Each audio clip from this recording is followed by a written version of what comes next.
इतने different culture हैं, ये देश एक देश नहीं रह सकता, टूटेगा, लिख के ले लो।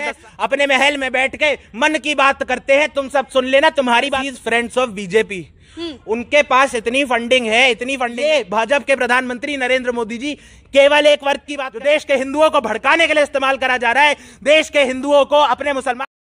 यही मोदी जी जब ये गुजरात के मुख्यमंत्री थे, अहमदाबाद में इन्होंने क्या करा, जो आज ये मणिपुर में कर रहे हैं कि राज्य के अंदर ही बॉर्डर बना दिए और संसद में उसे छाती ठोक ठोक के बताते हैं, वही इन्होंने अहमदाबाद में करा। अमित शाह जी खुद लोगों से क्या बात करते हैं, अरे तुम्हारा घर तो बॉर्डर के पार है तो दंगों में बच जाएगा। वो बॉर्डर क्या है कि एक सड़क है, सड़क के इस किनारे अहमदाबाद है जहां हिंदू रहते हैं, और इसी दूसरे किनारे भी अहमदाबाद ही है जहां मुसलमान रहते हैं। ये उसे बॉर्डर बोलते हैं, ये मुसलमानों को पीछे रोकते हैं। और कांग्रेस पार्टी मुसलमानों को हिंदुओं के साथ चलाना चाहती है, ना पीछे ना आगे। और ऐसी राजनीति जो कांग्रेस पार्टी धर्मनिरपेक्ष राजनीति कर रही है, धर्म संभाव राजनीति कर रही है कि सारे धर्मों का भला हो, सबका साथ, सबका विकास हो, उसे ये लोग तुष्टीकरण बोल के हिंदुओं के मन में ये संशय पैदा करना चाहते हैं कि मुसलमानों को ज्यादा फायदा दिया गया, जबकि ये सच नहीं है। तो यही जो तुष्टीकरण ये शब्द यूज कर रहे हैं ना, ये बेसिकली एक शब्द है, हिंदुओं को भड़काने के लिए इस्तेमाल करा जा रहा है, देश के हिंदुओं को अपने मुसलमान भाइयों से लड़ाने के लिए इस्तेमाल करा जा रहा है। और ये नहीं सुनना चाहता था मैं आजादी के दिवस पे। आजादी की जब हमारी फ्रीडम स्ट्रगल था, आजादी का आंदोलन था, तो उसमें मुसलमान भी थे, हिंदू भी थे, सरदार भी थे, जैन भी थे, पारसी भी थे, क्रिश्चियन भी थे। सबने मिलकर इस देश की आजादी के लिए लड़ा, इस देश को आजाद बनाया। आजादी के बाद जब हम लोकतंत्र बने, जनतंत्र बने, गणतंत्र बने, तब सबने मिलकर देश का विकास करा। लेकिन जब के प्रधानमंत्री नरेंद्र मोदी जी केवल एक वर्ग की बात करना चाहते हैं, और ऐसा प्रधानमंत्री मैंने आज तक नहीं देखा है, और यही सबसे बड़ी विफलता है इनकी। यही आपकी जो है विपक्ष की बौखलाहट, और आपके चेहरे पे भी बौखलाहट दिख रही है, क्योंकि आप एनडीए की 38 पार्टियों से डर गए हैं, जो विपक्ष भी लगातार तंज कस रहा है। इस पर क्या कहना चाहेंगे? बौखलाहट बोल रही है आपकी ये। एक महान व्यक्ति ने कुछ ही महीनों पहले कहा था, एक अकेला सब पे भारी पड़ रहे हैं। कौन था वो व्यक्ति? वो भारी पड़ रहे हैं। नहीं, नरेंद्र मोदी थे। अरे भैया, भाजपा को भूल गए, आरएसएस को भूल गए, अपने पार्टनर्स को, जो इनके अलायंस पार्टनर्स हैं, उन्हें तो भूल के कब के गए। ये व्यक्ति ये दिखा रहा था कि केवल मैं हूं और पूरी विपक्ष मेरे से ही लड़ने आ रही है।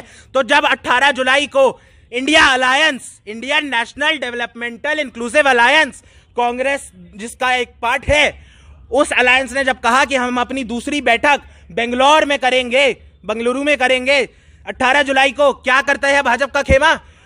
एक हफ्ते पहले अनाउंस कर देता है, अब हम एनडीए की मीटिंग करेंगे 38 पार्टियों के साथ। जब विपक्ष 26 पार्टियां जोड़ता है तो बोलते हैं देखो सारा कुनबा जुड़ गया है मुझे एक हराने को, तुम 38 जोड़ के क्या कर रहे हो? और इतना भी बता दूं कि देश की राजनीतिक दल कितना समर्थन करना चाहते हैं भाजपा का। वो 38 जो दल इन्होंने जोड़े हैं रितेशना जी, 38 में से 24 दल ऐसे हैं जिनका ना तो एक सांसद है ना तो एक विधायक है। वो राजनीतिक दल नहीं है, वो पॉलिटिकल पार्टी नहीं, किट्टी पार्टी है। बात यह है, देश का कोई राजनीतिक दल, चाहे विपक्ष का हो चाहे पक्ष का हो, वो इनके साथ जुड़ना चाहता नहीं है। कितने तो दल, प्रधानमंत्री का चेहरा भी निकल के नहीं आया। प्रधानमंत्री वहां के वो तो है, चेहरा तो है कम से कम। आपके पास कौन सा चेहरा है? कृष्णा जी, ये देश एक संसदीय प्रणाली से चलता है। जब आप वोट देने जाती है ना लोकसभा के इलेक्शंस में, तो आप अपने इलाके का सांसद चुनती हैं, अपने क्षेत्र का सांसद चुनती हैं। जब आप, ये आपके कैमरामैन ललित जी, मैं और बहुत सारे और लोग मिलकर अपने अपने सांसद चुनते हैं, 543 लोगों को निर्वाचित करके देश की सबसे बड़ी पंचायत में बैठाते हैं, लोकसभा में बैठाते हैं। वो सांसद मिलकर फिर प्रधानमंत्री चुनते हैं। इस देश में प्रेसिडेंशियल सिस्टम, राष्ट्रपतीय सिस्टम नहीं है। बंगाल से तो ममता बनर्जी ने कांग्रेस का सुपड़ा साफ कर दिया सर। तो कर दिया होगा। हाँ। बात यह है, तो विपक्ष में क्यों है फिर वो विपक्ष में इसलिए है क्योंकि जब भारत की बात आती है तो ममता बनर्जी जी और राहुल गांधी जी और खड़गे जी, टीएमसी की और कांग्रेस की एक ही सोच है कि ये जो सरकार है ये जनता के हितों के खिलाफ है, ये माइनॉरिटीज के खिलाफ है, ये औरतों के खिलाफ है। ये एक ही सोच के साथ वो प्रधानमंत्री विपक्ष का चेहरा संयोजक कर पाएंगे, चुन पाएंगे? प्रधानमंत्री चेहरे की जरूरत क्यों है रितेशना जी, मुझे ये बताइए ना। आप तो अपना सांसद चुनती हैं, मैं भी सांसद चुनता हूं अपना। प्रधानमंत्री, हमें सांसदों को चुनने को छोड़ देना चाहिए। जब देश की संसदीय प्रणाली है, संविधान में यही दिया हुआ है कि सांसद मिलकर प्रधानमंत्री चुनेंगे, तो आप और मैं प्रधानमंत्री चुनने की क्यों बात कर रहे हैं? आप अपना सांसद अच्छा चुनिए जो आपके क्षेत्र के लिए काम करेगा, आपके क्षेत्र के लोगों की आवाज उठाएगा संसद में, जो ये हिंदू मुसलमान नहीं भड़काएगा, जो देश की विकास की बात भी करेगा और काम भी करेगा। इनकी तरह नहीं कि विकास की बात तो सबकी कर दो लेकिन काम केवल 2 मित्रों के लिए करो।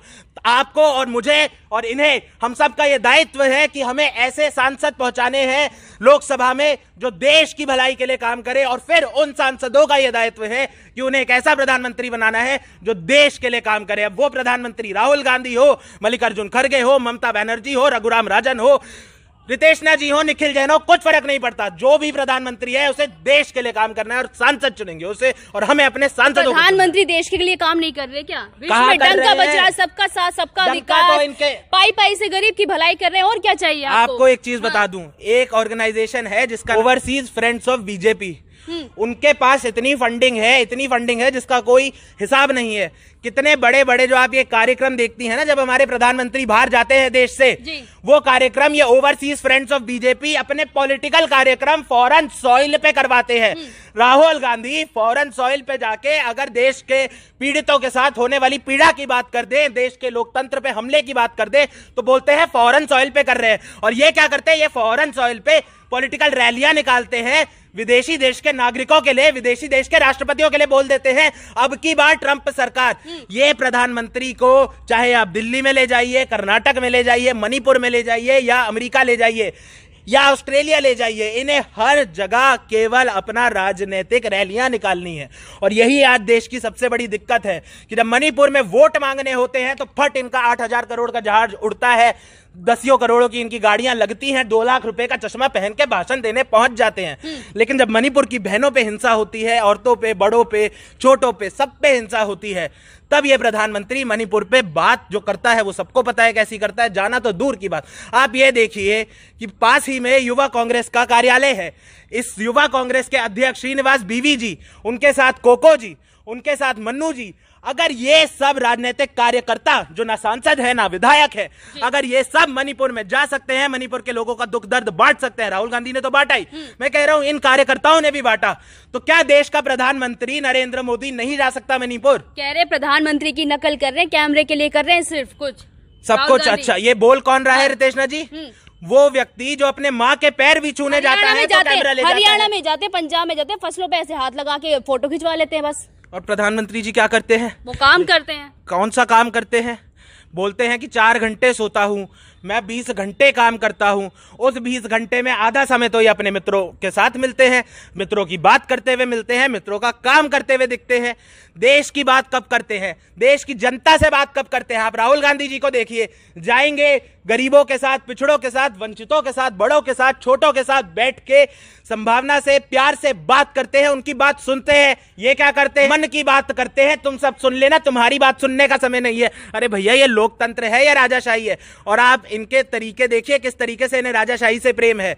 जब कोविड के वैक्सीनेशन सर्टिफिकेट बने हैं, आपके सर्टिफिकेट पे भी होगा, मेरे पे भी है, ललित जी के पे भी होगा, मोदी जी का बड़ा बड़ा चेहरा, इनका नहीं है, आपका नहीं है, मेरा नहीं है। मैं बताता हूं दिक्कत क्या है। जब हमारे देश के नागरिक जर्मनी जाते थे, और ये आप देखेंगे इस पे न्यूज आर्टिकल्स हैं बहुत, जर्मनी जाते थे, यूएस जाते थे, यूके जाते थे, उनसे कहा जाता था कि अपना कोविड वैक्सीनेशन सर्टिफिकेट दिखाइए, तो वो एक सर्टिफिकेट दिखाते थे जिसमें एक दाढ़ी वाले अंकल जी आ जाते थे। वो पूछते थे ये तो तुमसे मिल ही नहीं रहा।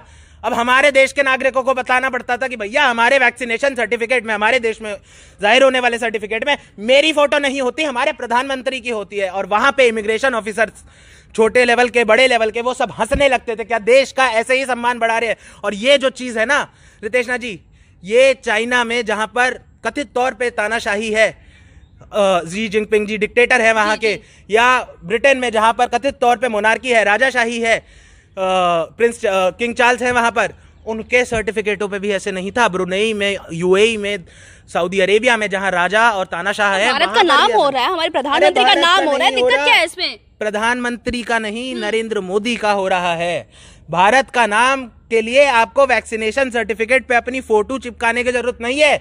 अगर भारत का आपको नाम करना है तो आप भारत की प्रगति करिए, आप विश्व के लिए एक उदाहरण खड़ा करिए। आपको मैं एक चीज बताता हूं रितेशना जी, जब भारत की आजादी हुई थी तब बहुत लोगों ने कहा था कि ये देश में तो इतनी भाषाएं हैं, इतने धर्म हैं, इतने प्रांत हैं, इतने डिफरेंट कल्चर हैं, ये देश एक देश नहीं रह सकता, टूटेगा, लिख के ले लो 10 साल में। आज 77 साल हो चुके हैं आजादी के, है ना ये देश, और मजबूत है और बहुत मजबूत है। क्यों है? क्योंकि इस देश के राजनेताओं ने, नेहरू जी ने, इंदिरा गांधी जी ने, अटल जी ने, इन सब ने इस देश के लिए काम करा, इस देश को मिला के रखा, संगठित रखा। ये काम करिए ना और एक उदाहरण बन के दिखाइए, तमाचा मारिए उन सब के मुंह पे जो कहते थे कि ये देश टूटेगा। आज ये देश बढ़ रहा है, तीसरी सबसे बड़ी इकोनॉमी है, सबसे बड़ी पॉपुलेशन है, विश्व की सबसे ताकतवर सेनाओं में से एक है, एक रूल ऑफ लॉ है, डेमोक्रेसी है, जो अब कम जरूर हो रहा है लेकिन फिर भी आज बहुत है। और वो किसकी देन है? कांग्रेस पार्टी के नेताओं की और पिछले प्रधानमंत्रियों की, इस प्रधानमंत्री की नहीं। और देश का नाम ऐसे बढ़ता है, वैक्सीनेशन सर्टिफिकेट पे अपनी फोटो चिपकाने से नहीं बढ़ता है। चलिए, मेरा अंतिम सवाल अब ये बताइए, 38 एनडीए या स्पेशल 26 कौन भारी रहने वाला है? बिल्कुल स्पेशल 26, क्योंकि देश की जनता उन्हें भारी करने वाली है। वो भारी रहने की औकात नहीं रखते, ना इंडिया अलायंस या ना इंडिया अलायंस में भारी रहने की औकात। इंडिया नाम क्यों चेंज करना पड़ा? यूपीए का क्रियाक्रम कर दिया गया। देश में औकात देश की जनता की है। देश की जनता दिखाएगी कि जो भारी पड़ेगा वो 26 पार्टियां पड़ेंगी। और मैं, ये प्रधानमंत्री ने बोला बिल्कुल सही बात, यूपीए का नाम इंडिया काहे कर दिया? इंडिया इसलिए करा क्योंकि यूपीए के जो संगठित दल थे और इंडिया अलायंस के जो है वो अलग है। क्रियाक्रम, वो घटिया शब्द यूज करना तो देखिए उनकी आदत है। सोनिया गांधी जी को 50 करोड़ की गर्लफ्रेंड बोल देते हैं, ममता बनर्जी को दीदी और दीदी करके गुहार लगाते हैं।